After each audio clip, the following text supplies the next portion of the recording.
And then let's chop this one up, Adam. Very rarely do I see you in my replies on the old Twitter machine on X.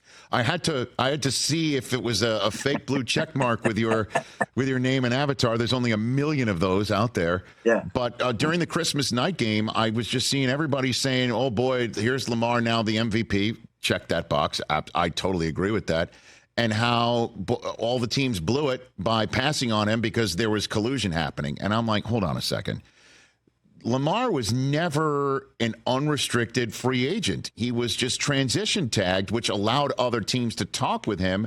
And what I was hearing at the time is the reason why teams didn't reach out to him wasn't that they didn't believe in his abilities.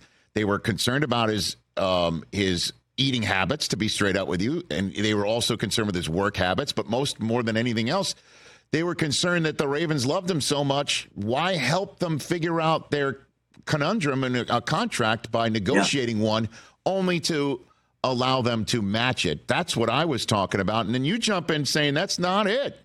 So nope. I'll give you the floor, Adam. What's your reporting on all this? I think that may have been a slight part of it, but here's the thing. There was never a team that was even willing to challenge it. What if there was a team, Rich, whatever team it was, that went to Lamar and said, we're going to give you a 5-year, $300 million deal, fully guaranteed? What if there's a team out there that went to him and said, we're going to make you the highest paid quarterback by a lot, and we're going to make it difficult for the Ravens to match, and we want you to be here? Here's a guy, Lamar Jackson, that publicly said while we were at the owners' meetings that he wants out of Baltimore. So he wanted out and said as much. Everybody can say whatever they want post facto. Oh, he wasn't going to leave. The Ravens weren't going to match. There was never a team that was willing to even make the effort to challenge it, to make it such that the Ravens couldn't match. And I find it to be, that's like saying, well, the Cardinals aren't going to beat the Eagles. Why play the game? They're not going to win that game. But also, it's two number ones that you'd have to cough up. $300 million, $300 million. Wait, hold on.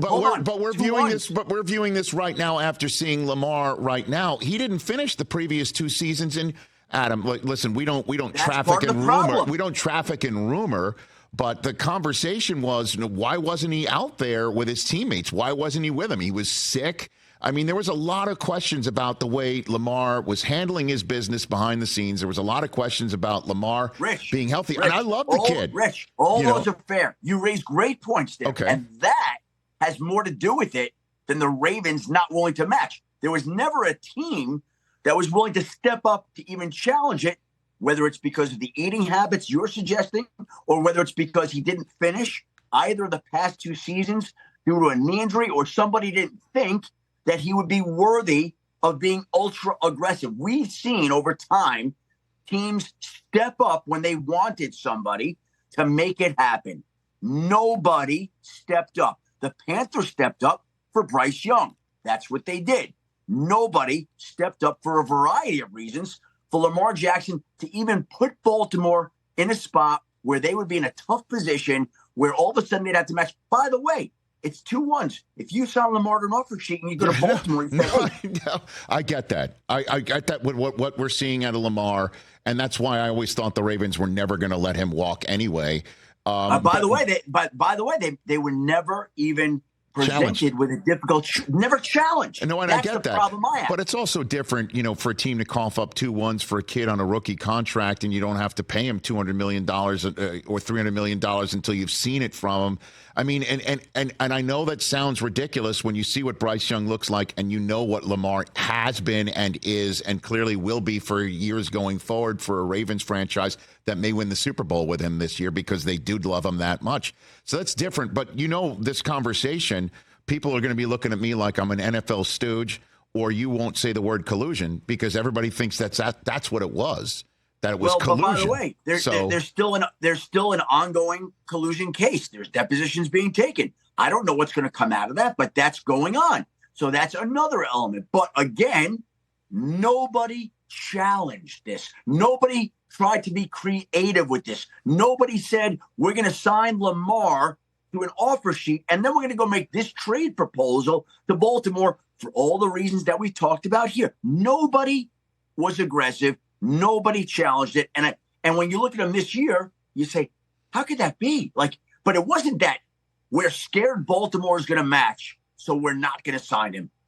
I don't believe that's what it was. Adam? Was that one of the factors?